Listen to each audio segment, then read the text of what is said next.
Dios bajó. No mandó un ángel, no habló desde las nubes. Bajó él, y lo que vio lo llevó a tomar la decisión más extraña de todo el Antiguo Testamento. No los mató, no los destruyó, no los castigó. Hizo algo mucho más calculado. Los interrumpió. ¿Por qué interrumpirlos era suficiente para acabar con todo? La Torre de Babel no es la historia que te contaron en catequesis. No es una historia de hombres arrogantes castigados por su soberbia. Es la historia de algo que estuvo a punto de ocurrir. Algo que no debía ocurrir. Y que Dios detuvo en el último momento posible.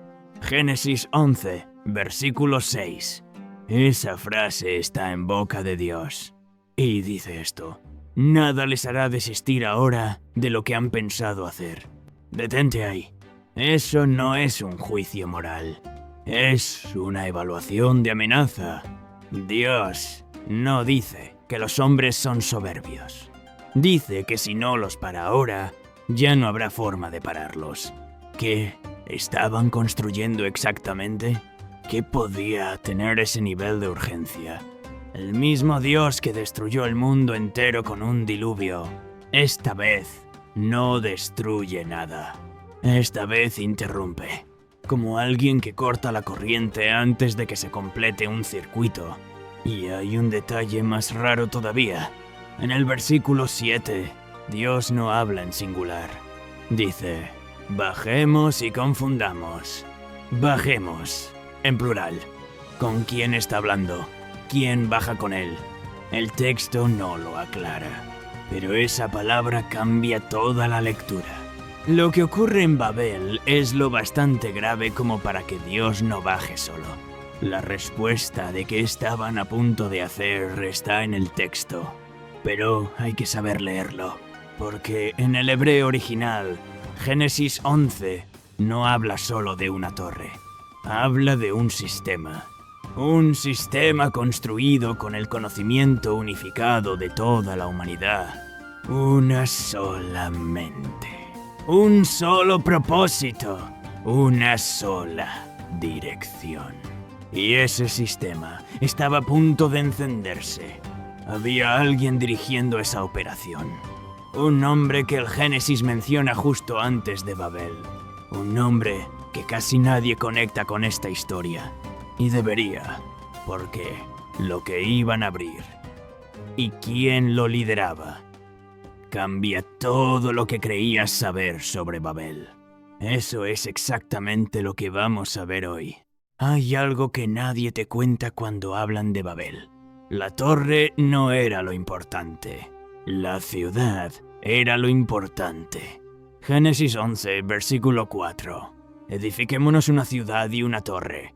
Primero la ciudad, después la torre.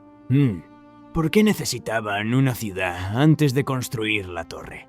Porque lo que estaban construyendo no era un monumento, era una operación. Y las operaciones necesitan base, estructura, organización. Alguien las dirige. En Génesis 10, justo antes del relato de Babel, aparece un nombre: Nimrod. El texto dice de él algo que no dice de ningún otro hombre en el Génesis. Dice que fue el primer poderoso en la tierra y que su reino comenzó en Babel, en Erech, en Akkad, en Calne, en la tierra de Shinar. Nimrod es el primer rey que menciona la Biblia. El primer hombre que construye un reino. Y su reino comienza exactamente donde comienza Babel. Eso no es coincidencia. Algo reunió a toda la humanidad en Shinar bajo su mando. La Biblia no dice cómo. Solo dice que estaban todos ahí con el mismo plan. Y aquí entra el detalle que casi nadie te cuenta. La palabra Babel viene del acadio Babilu. En acadio significa literalmente puerta de Dios.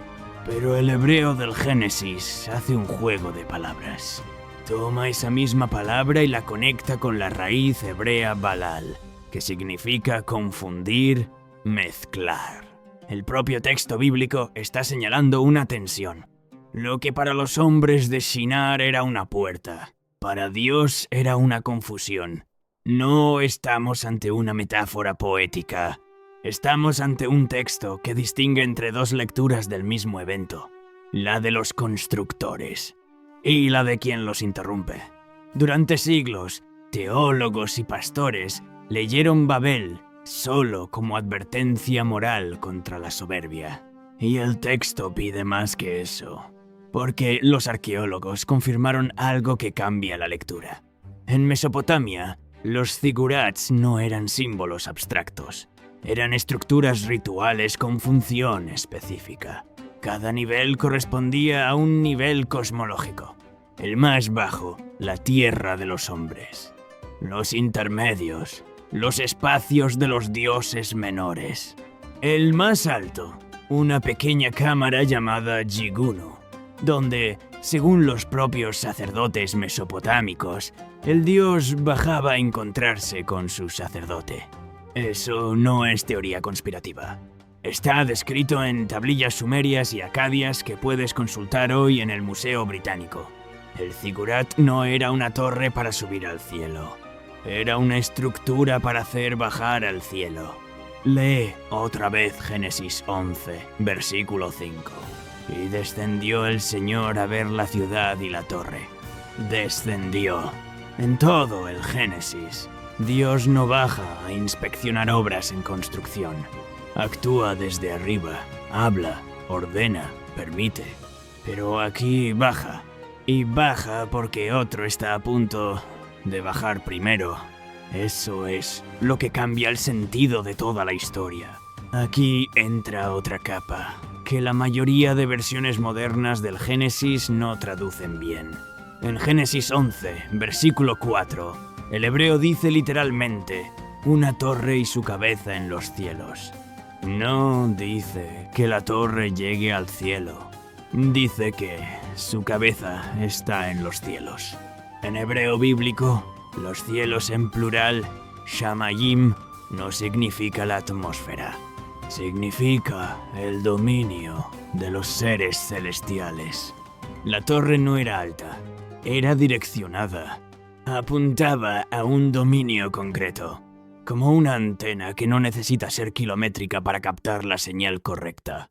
Solo necesita estar bien orientada. Y los hombres de Shinar tenían a alguien que sabía orientarla. ¿Quién les enseñó? Génesis 6, antes del diluvio, menciona a los hijos de Dios que bajaron a la tierra y se mezclaron con los hombres. El libro de Enoc amplía esa historia.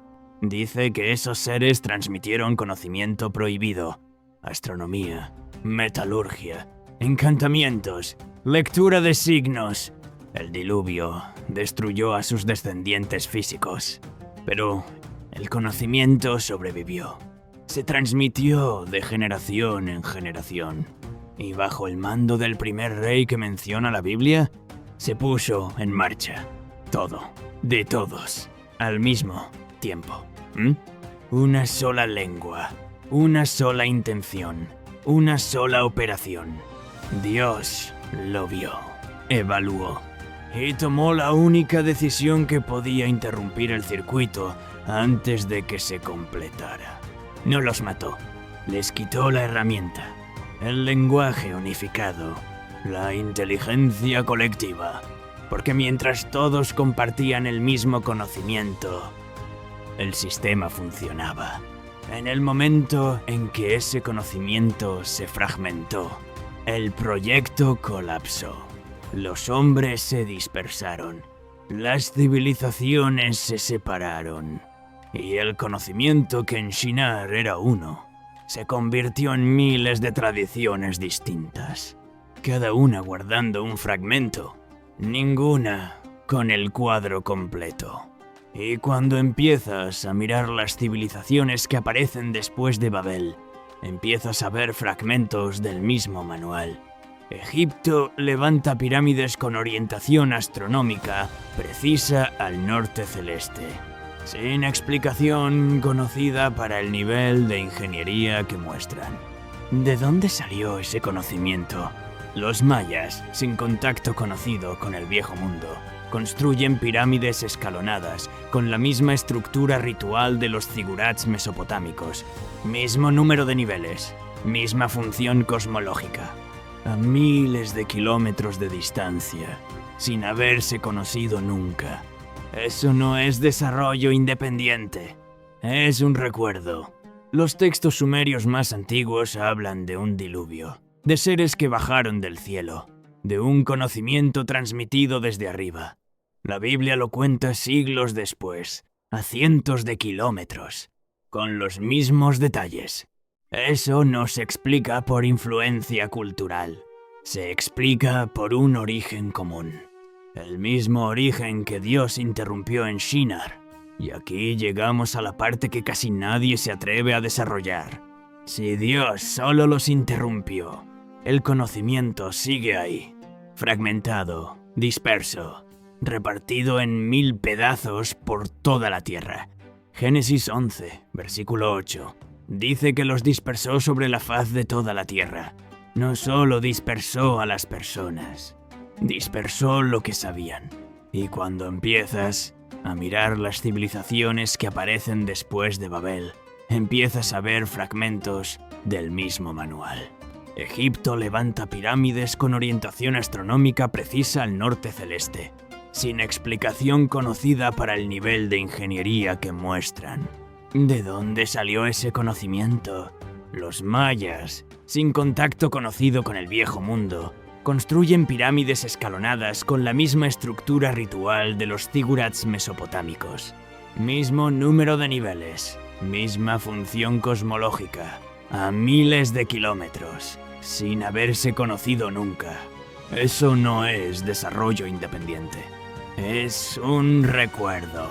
Los textos sumerios más antiguos hablan de un diluvio, de seres que bajaron del cielo, de un conocimiento transmitido desde arriba. La Biblia lo cuenta siglos después, a cientos de kilómetros, con los mismos detalles. Eso no se explica por influencia cultural, se explica por un origen común. El mismo origen que Dios interrumpió en Shinar. El nombre de la ciudad lo dice: Babilú, puerta de Dios. Pero vuelve al versículo 7. Bajemos, plural. Dios no baja solo. Y eso solo tiene sentido si lo que estaba a punto de pasar implicaba a más de un actor en el lado celestial. La operación de Babel no era solo conocimiento humano fuera de control. Era humanos siendo dirigidos por algo que ya conocía el procedimiento. Algo que sabía cómo se abre esa puerta. Algo que ya lo había intentado. Génesis 6 ya había contado el primer intento. Babel es el segundo. Por eso Dios no destruye con un diluvio esta vez. El diluvio ya falló como solución definitiva. El conocimiento sobrevivió. Esta vez aplica una solución más fina, quirúrgica. Rompe la herramienta, dispersa a los operadores, fragmenta el manual y deja que cada civilización conserve solo un trozo, suficiente para que sobrevivan, insuficiente para que reconstruyan el sistema completo. Eso es lo que hace que Babel sea único en todo el Antiguo Testamento. No es un castigo, es una contención. Y las contenciones tienen un problema. Solo funcionan mientras los pedazos no se vuelvan a juntar. Por primera vez en la historia humana desde Babel, una sola lengua vuelve a unificar la comunicación global. Por primera vez desde Babel, el conocimiento de todas las civilizaciones está accesible desde un solo dispositivo. Por primera vez desde Babel, una inteligencia colectiva está procesando todo el conocimiento humano simultáneamente. La condición que Dios consideró suficientemente grave para descender en persona se está volviendo a cumplir. Y la pregunta que el Génesis deja abierta es esta: si la dispersión de Babel era una contención temporal, ¿qué pasa cuando esa contención deja de funcionar? Cuando el conocimiento vuelve a ser uno. Cuando la lengua vuelve a ser una. Cuando el manual vuelve a estar completo. ¿Quién es el Nimrod de esta vez? ¿Quién está dirigiendo la operación ahora? El Génesis no contesta esa pregunta, pero la deja servida. Y la respuesta no está en el pasado. Está empezando a escribirse ahora mismo. En el siguiente vídeo, Lucifer. Te veo ahí.